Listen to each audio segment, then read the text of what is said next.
da nga ciy xam lu bëri. c'est vrai. c'est pas mauvais en soi. très bien mu nekkoon li nga xam ne moo jëm ci mbirum Aziz Dabala ak Wally bi nga xam ne faatoon nañ leen ci at yee si weesu xam naa lépp lu si tukkee si ay xibaar daañu si gën a ñëwaat nu mu gën a yaatal si yaatoo si yeneen jotaay xibaar dem si beneen ponk bi Ndiaye Diomaye war a dem fi nga xam ne moom moo di Ziguinchor président Bassirou Diomaye Diakhar Faye mu jur nag ab polémique parce que ñenn ñi nga xam ne ay sympathisants yu Sonko lañ gars yi tuddee leen pro Sonko ñi nga xam ne fële lañ nekk Casamance ñoom jàpp nañ ne ki nga xam ne moom moo di seen maire Djibril Sonko mi ngi daal di mobiliser ay nit ngir ñu accueillir ki nga xam ne moom moo di président Bassirou Diomaye Diakhar Faye loolu neexu leen ba dem nañ sax pire encore ñu ni moom maire bi day liggéeyal Diomaye ngir écarter ki nga xam ne moo di Ousmane Sonko d'abord bu ñu taxawee si li nga xam ne moo jëm si tournée économique bi. tournée économique lu si indi ay mobiliser kii wala da ngeen def yu mag yi. très bien damay jégalu nag am naa ci ñaari gis-gis parce que waa APR yi. dama ci gis deux angles d'approche. bi ci njëkk mooy dañoo waxoon dañuy def benn rupture par rapport aux tournées économiques. nga xam ne président Macky Sall yàggoon na ko def qui était rien d'autre qu'une campagne déguisée. te da ko doon def en général à l'approche des élections. comme moom mënul bokk ci élection maire lan lay def su élection jegee. mooy dafay dem ndax ganaar waxale soxlaam dafay def tournée économique waaye day profiter le soir recevoir ay nit pour régler lu bëri.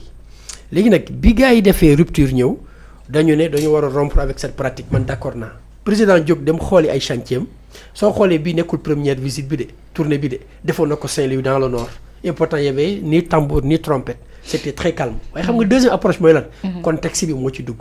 dafa am benn contexte boo xam ne dafa ñëw ci diggante Diomaye ak Sonko. bañ naan les pros des uns et des autres. loolu moo tax bi mu ne mu ngi dem. coow te bu njëkk ba amul doon coow parce que bu njëkk bi contexte bi n'était pas concerné. soo xoolee da ko def dans la sobriété bañ na sax Diomaye kenn accueillir ko mooy bi muy dox ci pont bi. vous voyez léegi pourquoi coow am dañoo dugg ci benn genre logique boo xam ne tey Sonko def ne problème am na sur le plan politique ndéem te doxalin réew mi ñu ngi doxal ñun ñaar mu daal di lancer 1 million donc il y a des actes qui ont été posés par les uns c'est comme genre jeu d'échecs où chacun pose et avance ses pions léegi nag li neex ci wax ji mooy Sonko moom mooy su ma doon wax su nekkoon tey Pastef dafa nekk tarixa mooy xalif général bi pour man bokk na ci discipline u parti su kilifa bi waxee ñu topp li mu wax lan la wax génn leen accueillir le président de la République moom laa la bëgg a wax d'accord. waxul benn militant les Sénégalais la wax. d'accord moom foofu lay waxee ba tey. loolu aussi premier explique ministre oui je suis d'accord. Sonko a dit. président nekkul n'importe qui. on va rappeler l'histoire on a tendance à oublier Binta. yaa ngi fàttaliku Bougane. où est le président il est à Bakel. lan moo ko ci fekk. nañu rappeler l'histoire kaso. mais lu moo leen di xaar président de la République institution là. on peut être d'accord avec lui. rien n'empêche de mettre brassard rouge. ou bien un représentant dem bokk ci association bi taxawale ko président lii ak lii mébét la ci ñun suñu région bi amul lii. et pour man dans des termes très courtois. mais pour man su ma dee homme politique. ma am njiit. dama koy déglu te nag yaa gis Binta. Sonko nous a démontré par des preuves et dans les faits. heure bu ñu ko wóoloo il nous a tiré d'affaire ci situation bu nekk. jàppoon nañ ko fi bañ ne dissoudre nañ parti bi ex-Pastef amatuñ candidat tëj nañ ñëpp fan lañ mujj mu génne benn genre artifice boo xam ne moo tax Diomaye nekk président de la République. pour man mënoo jiite nit ba pare bu ko faxastal. soit tu es avec lui ou bien tu n'es pas avec lui. pour man il faut avoir discipline de parti. mënoo nag bëgg a nekk ci jàkka am imam mu lay jiite saa yu taxawee nga ne ko dellu ci gën a am pour y a un problème. pour man li war mooy ku ànd ak Sonko da nga war a ànd ak ci lu mu wax bés bu xeex jotee pourtant soo xoolee ñaari affaire la joxe. lancé na 1 million. d'adhésion. ba pare ne statut l'un n'exclut pas l'autre yow na nga nekk un sympathisant ànd ak Diomaye li mu def neexu la bul dem toogal sa kër et tu ne doo indil sa bopp. mais monsieur Ndiaye nag yéen a woote rupture yéen a wax ni. li nga xam ne moo fi amoon. baaxul ci doxalin. maanaam tournée économique bi. da ngeen ko doon def di nga ko doon politiser. d'accord na voilà tey jii ngeen woote tournée économique. pourquoi di mobiliser ay nit. d'accord nag yow. foofu lay wax si ma la rupture daf ci amul moo tax ma ne la nañ xaar ba xam soo xoolee premier bi pourtant amul coow amul mbumbaay. moo tax ma nañ xaar Casamance ba xam ndax va faire ça.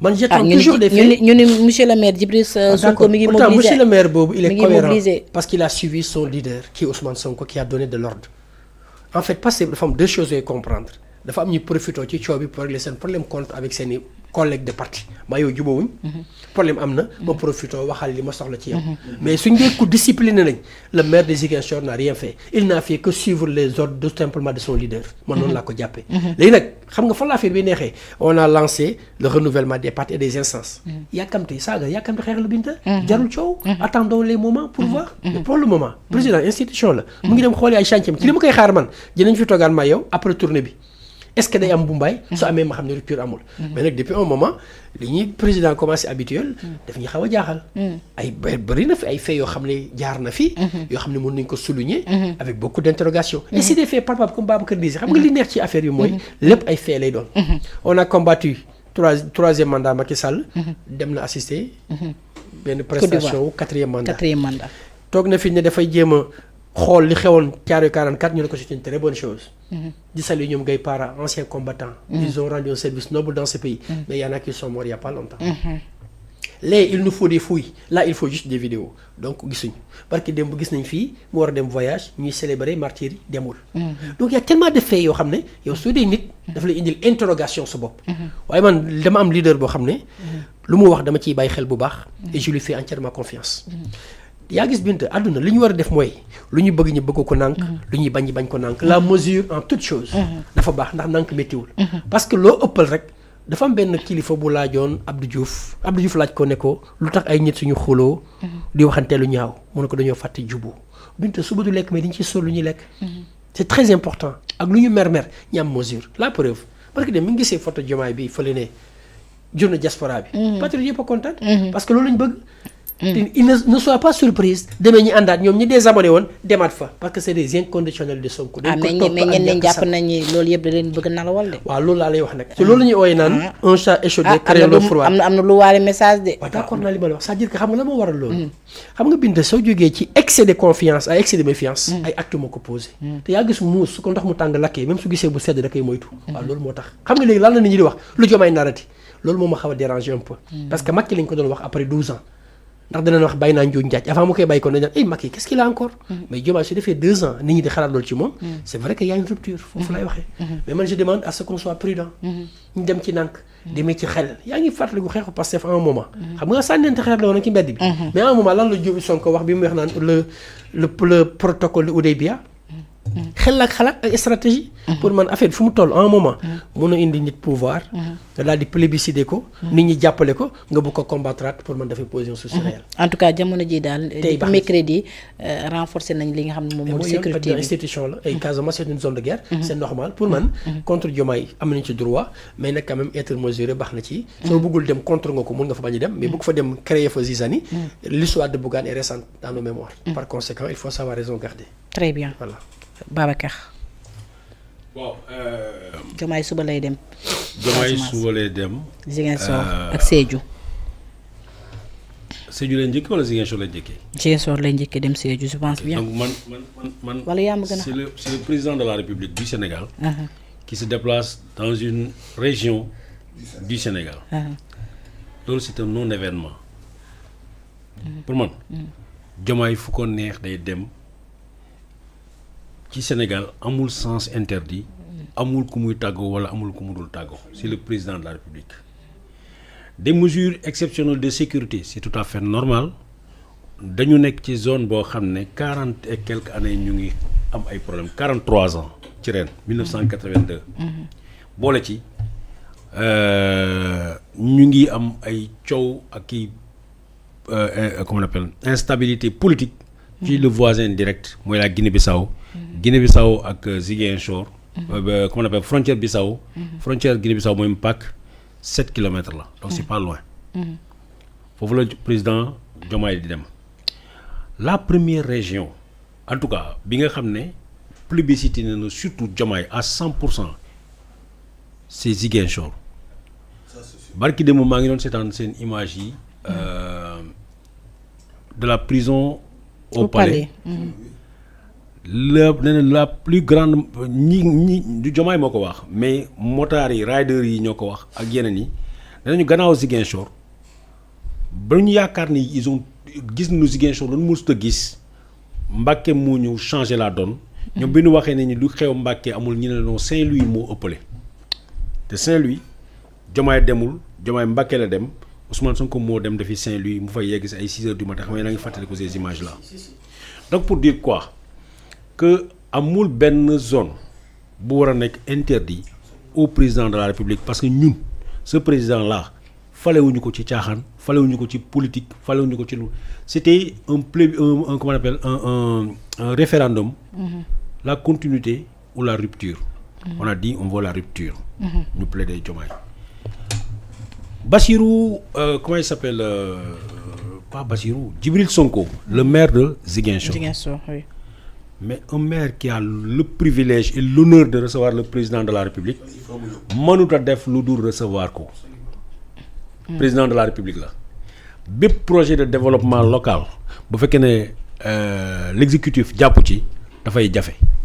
Mais deuxièmement, Diomaye c'est pas son adversaire, c'est pas son ennemi, c'est Diomaye est du PASTEF, issu du PASTEF, comme le jeune Djibril est issu du PASTEF. Président Ousmane Sonko moo ñu xamal ne ni Diomaye ku baax la moo ñu xamal ne ni xaritam la moo ñu xamal ni il a une confiance totale na ñu jàpp leen ci moom ñu jàpp si jusqu'à preuve du contraire waxuñu ni bàyyi leen Diomaye dafa ne dama am divergence politique ak Diomaye président Ousmane Sonko moom dina waxtaan ak Diomaye moom dina lëngoonte ak Diomaye moom dina mbalak ak Diomaye ngeen ne bu kenn mbalak ak Diomaye bu kenn wax ak Diomaye moom yéen a ngi xas soxna Absa Faye di ko wax lu nekk Ousmane Sonko barki dem ma gis naa ci image yi mu nekk di wax ak moom ba ñuy rey di kaf.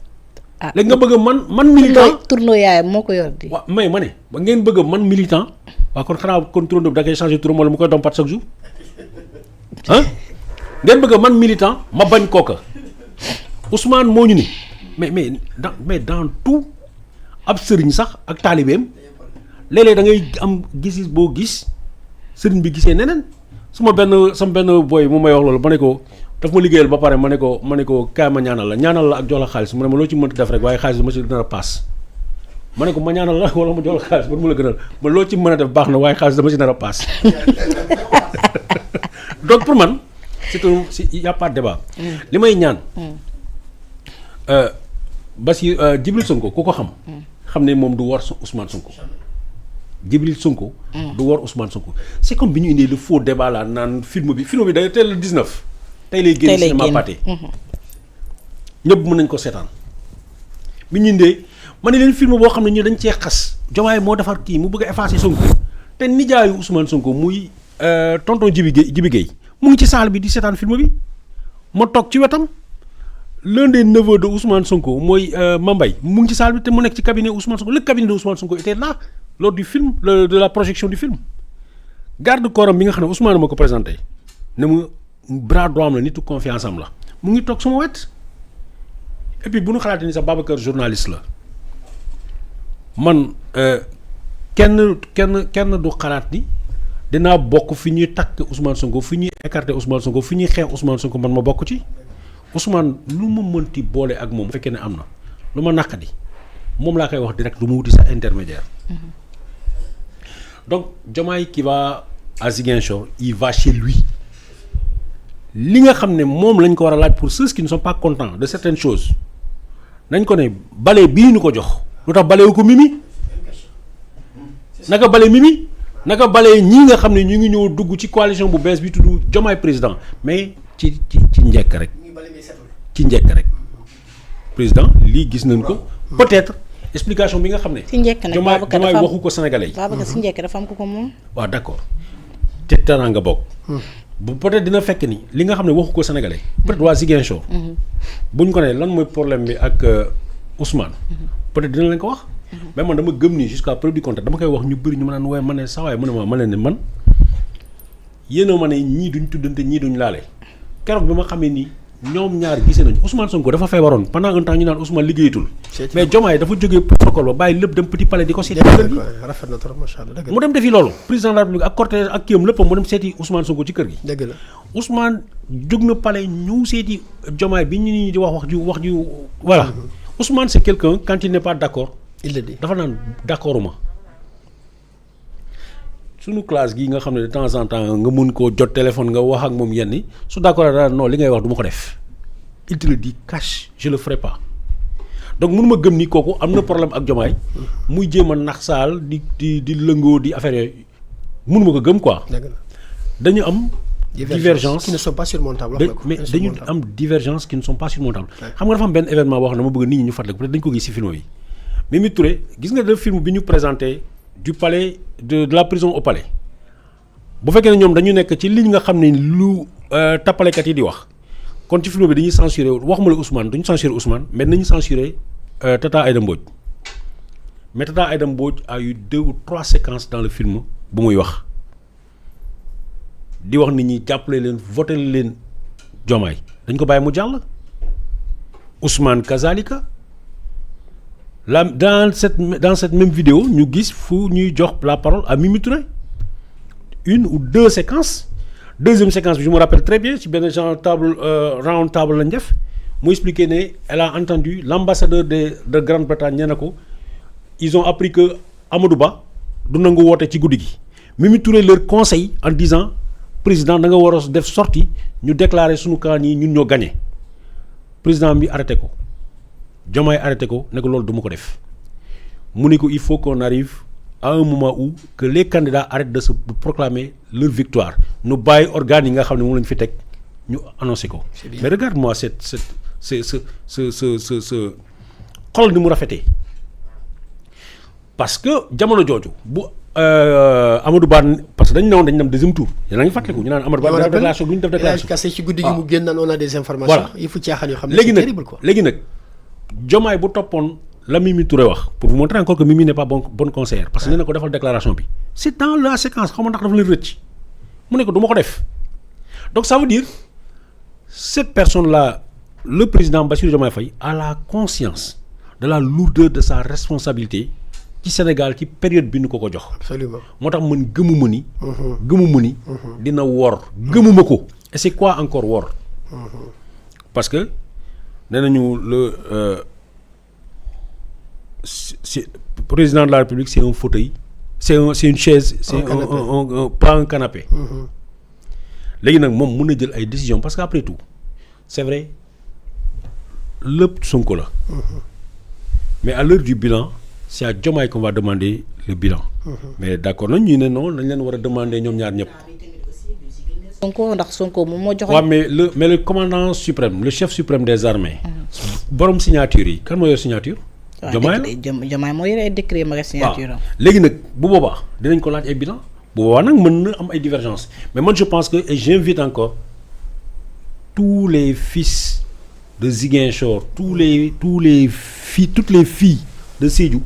ñu génn massivement à travers parce que bu nu sargalee Bassirou Diomaye Faye bu nu ko accueillir bu nu ko waxee seen doléance Ousmane Sonko la ñuy màggal. parce que moom moo ñu ne waa ji mooy man. Babacar nag waroo leen yéen a fi woote rupture nag bu fekkee kenn wax ni affaire bi tournée économique la ñu wax c'est quoi tournée économique. tournée économique dañuy génn dañuy dafa dem pour saafanteeg askan bi ngir waxtaan. naka la ñuy def ba su xamul lu tax ma d'accord mu dem defi tournée bi.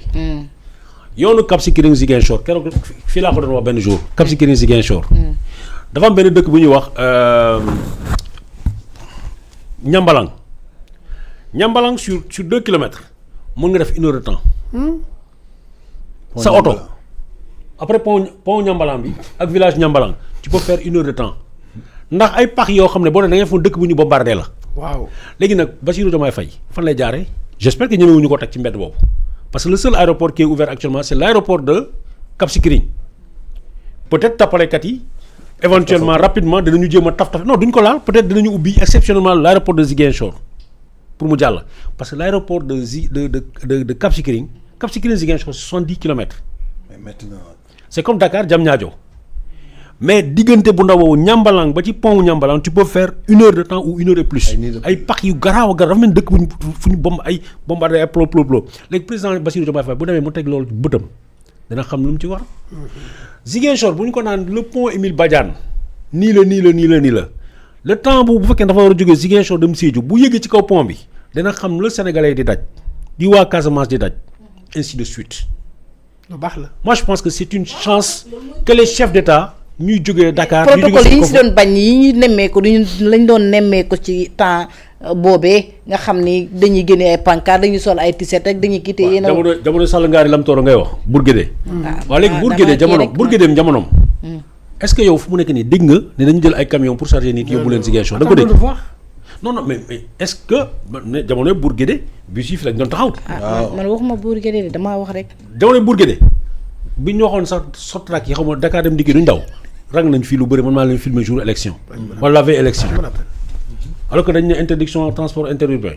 léegi nag ñooñu dañ doon joxe ci étudiants yi ba pare Farba da doon gaare ay nit stade ba ku dem 50 000 benn booy nee na moom dafa duggoon mu bëgg a génn mais léegi dañuy def dañuy da ngay dugg ba nga yegg foofu lañ lay jox xaalis mais yooyu da nga ko dégg fii mais boo dee jamono jooju la message yi jàll na gars yi nag kan moo bëgg a dem ak kan moo bëggul dem. Là on est le vol je pense que c'est aujourd'hui ou demain la gars yi war a dem. mais ba léegi amul benn message bu naan étudiant bu bëgg a dem wala kenn bëgg a dem ñu transporter la. Il a fait à Ziguinchor. Donc il y a une soft, rupture. hein, c'était très calme. Attendons de voir. Espérons bien que. C'est ça, attendons de voir ce qu'il va faire. Babacar alors. Et encore. au moment bu ñuy wax ay coow am na seen diggante. ce serait une meilleure manière pour tous ceux qui gëm Ousmane Sonko ñu génn ñu teeru ko. surtout. Et puis un Sérère qui va chez les Joola encore. surtout. C'est autre chose, hein, c'est bien. man de bay daal jusqu'à preuve du contraire. man gëmuma ni. coow am na. non gëmuma ni. werante am na bañ a déggoo ci benn affaire yi. mais gëmuma ni problème am na mais deuxièmement. gëmuma ni Bassirou Diomaye Diakhar Faye dina woor Ousmane Sonko gëmuma ko. Ah dëgg la. mënuma ko gëm. je ne peux pas croire en ça. àdduna dafa gudd tànk de Babacar. àdduna dafa gudd tànk. kii Para. waaw xam nga man de